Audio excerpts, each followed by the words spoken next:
গৃহযুদ্ধ লাগাতে চায়। ওবায়দুল কাদের তালিকা চান, তালিকা দিয়ে কি করবেন আপনি? মামলা কি আরো বাড়াইতে চান? ওই আইজি সাহেবকে বলে দিলেই তো হয়, কমিশনার বলে দিলেই হয় যে এরা এদের এত মামলা আছে, এটা আরো ডাবল করে দেন। তা না হলে আপনি তালিকা চান কেন? আমরা কি এই যে জেলে যাইতে সেইটাও মিথ্যা। যেমনি তার নেত্রী বলে যে বিএনপির কোন নেতা কর্মীর নামে নাকি কোন রাজনৈতিক মামলা নাই। বিএনপির নেতা কর্মীদের যদি খালেদা জিয়া সহ তারেক রহমান সহ রাজনৈতিক মামলা না থাকে, তাহলে আপনার বিরুদ্ধে যে সমস্ত মামলা হয়েছিল তাহলে ওগুলো রাজনৈতিক মামলা না, তাহলে সেই মামলা আপনি প্রত্যাহার করলেন কিভাবে? বলে হাইকোর্ট ছেড়ে দিতে। আপনি কোনোদিন কোন কোর্টে যা ফেস করছেন যেটা মিথ্যা মামলা, এই মামলা চলে না, কোন অত্যন্ত হাজির হন নাই। তাই আজকের এমন একটা অবস্থান, আমি তো এর আগেও বলছি যে আমাদের বিএনপি বিষয়ক সম্পাদক, আওয়ামী লীগের সেক্রেটারি জেনারেল না, হইল বিএনপি বিষয়ক সম্পাদক ওবায়দুল কাদের। উনি প্রতিদিনই খালি বলেন বিএনপি এটা করলো, বিএনপি এটা করলো, তারেক রহমান এটা করলো। আজকে উনি সবসময় খালি এটাই বলে বেড়ান। উনি নাকি বলছেন যে বিএনপির মধ্যে কোনো গণতন্ত্র নাই, এটার জন্যই নাকি আজকে সারা দেশে উপজেলায় আমাদের নির্দেশ নামাইনা অনেকেই সেখানে অংশগ্রহণ করছেন। আরে ভাই, আগে নিজেরটা কর না, আগে নিজের দলের তো বলেন। বারবার হুমকি দমকে দেওয়ার পরে তো আপনাদের দলের কাউরে এখনো বসাইতে পারেন নাই। আর নির্বাচনই তো সেটা নির্বাচন আমরা আর মামুরা, এর বাইরে কেউ নির্বাচনে আছে না। আপনার চারদিকে তাকায় দেখেন না, আপনার যে বিরোধী দল জাতীয় পার্টির কোন প্রার্থী আছে না, খুঁজেও পায় না। আপনার সাথে যে আরো কোন 15 দল না কয়জন বানাইছেন, ওই 15 দলের একজন করে 15 দল আছে কিনা এইটা তালিকা দেন। আপনি যখন আমাদের তালিকা চান, এইটাও তালিকা চাইলাম, দেন না, খুঁজে পাওয়া যায় না। কারণ কেউ আজকে নির্বাচনে যায় না, কেউ না। আমার বিএনপির 2-4 জন যারা গিয়েছে আমরা বলেছি, তাদেরকে বিভিন্ন ভাবে নেওয়ার জন্য তাদের ব্যবস্থা গ্রহণ করা হয়েছে।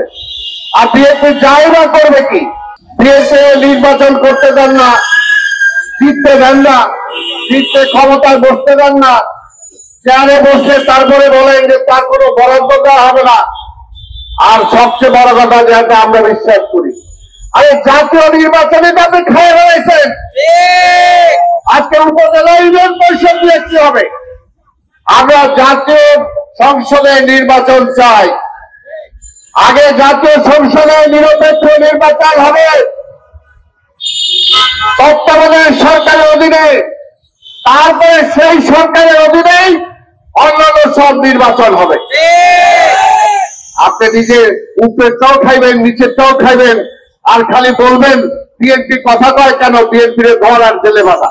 আর আমাদের কিছু ওয়েলিশন আছেন, তারাও বলেন আরে বিএনপি কি করলো, বিএনপি কি করলো।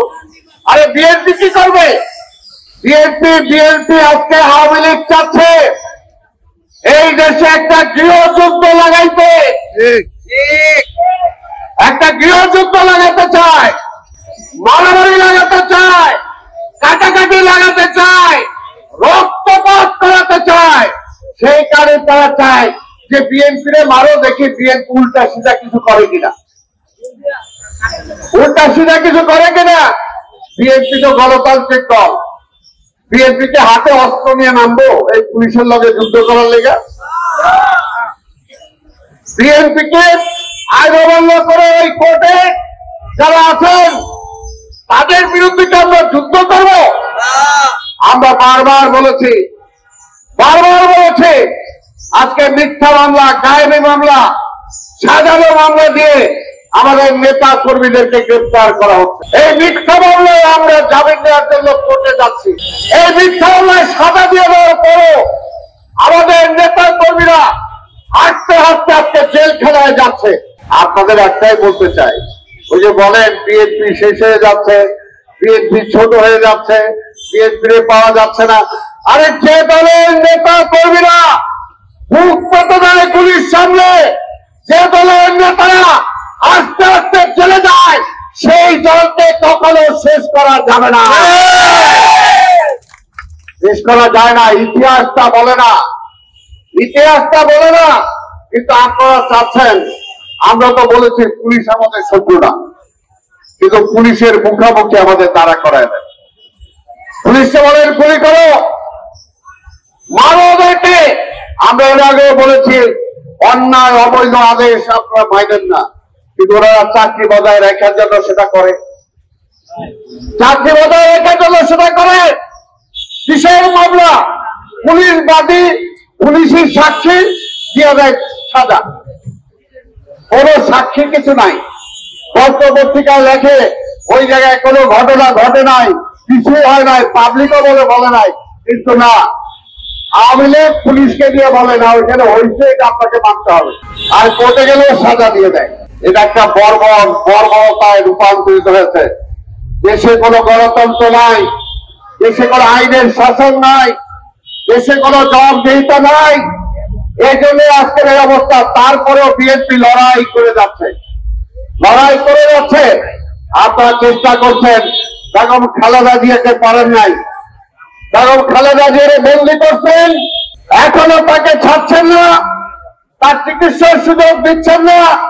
তারে বাদ দিয়ে নির্বাচন করেন, কারণ ভয় তো পান, নির্বাচনের লজ্জাও লাগে না।